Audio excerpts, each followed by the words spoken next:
Hi everyone, I'm Amanda Bouchet and I'm here for Romance Author StoryTime, and I'm going to read to you today from my first novel, A Promise of Fire. For those of you who aren't familiar with these books, it's a fantasy romance trilogy set in a world based on Greek mythology.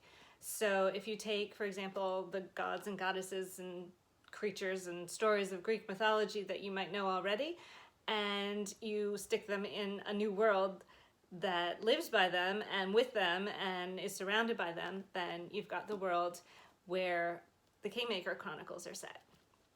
And for those of you who already know this trilogy, then I'm going to start reading to you from the opening because it's always fun to go back to the beginning. And for new readers, this will give you a taste of the world of Thaleria and our heroine, Kat, and the world she lives in. I hope you enjoy. So this is A Promise of Fire. Chapter 1. I pluck at my crimson tunic, tenting the lightweight linen away from my sticky skin. The southern Sinton climate isn't my worst nightmare, but it sometimes ranks pretty high, right along with the stifling layers of cosmetics masking my face, my leather pants, and my knee-high boots. Heat and leather and heels don't mix, but at least looking like a brigand means blending into the circus. Here, discreet only gets you noticed. Craning my neck for a breath of fresh air, I navigate my way through the beehive of tables already set up for the circus fair. The performers on the center stage are the main attraction. The rest of us surround them, carving out places for ourselves amid the crowd. Tonight, hemmed in on all sides in an amphitheater lit by hundreds of torches and filled to capacity, I feel like a cyclops is sitting on my chest, suffocated. Damp curls cling to my neck. I peel them off and tuck them back into my braid, scanning the crowd as I walk. I recognize some of the regulars. Others I don't know. My eyes trip over a man and get stuck. He's looking at me, and it's hard not to look back. He's striking in a dark, magnetic way. His size, weapons, and bearing all telling me he's a tribal warlord. His build is strong and masculine, his gait perfectly balanced and fluid. He walks with predatory confidence, unhurried, and yet there's no mistaking his potential for swift, explosive violence. It's not latent or hidden, just leashed. Watchful, alert, he's aware of everything in his vicinity, especially me. Our gazes collide and something in me freezes. His eyes remind me of Poseidon's wrath, stormy, gray, intense. The kind of eyes that draw you in, hold you there, and might not let you go. Adrenaline surges through me, ratcheting up my pulse. My heart thumping, I blink and take in the rest of him. Intelligent brow, strong jaw, wide mouth, hawkish nose. Black hair brushes, a corded neck atop broad shoulders that have no doubt been swinging a sword since before he could walk. Body toned to perfection, dark skin darkened by a lifetime in the sun. He's battle-chiseled and hard, the type of man who can cleave an enemy in two with little effort and even less consequence to his conscience. He keeps staring at me and a shiver prickles my spine. Is this man my enemy? There's no reason to think so, but I didn't stay alive this long without a healthy dose of paranoia. Wary, I sit at my table, keeping an eye on him as he weaves a bold path through an array of potions, trinkets, and charms. He's flanked by 4 similar men. Their coloring varies, but they all have the same sure look about them, although they pale in comparison to the warlord in both authority and allure.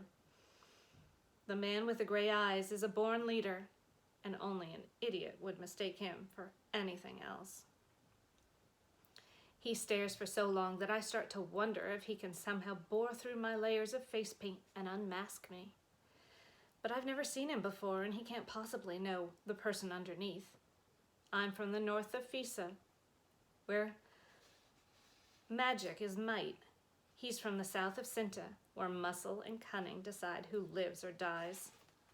Our paths would never have crossed in the past, and warlords don't usually frequent the circus. I look away, hoping he'll do the same.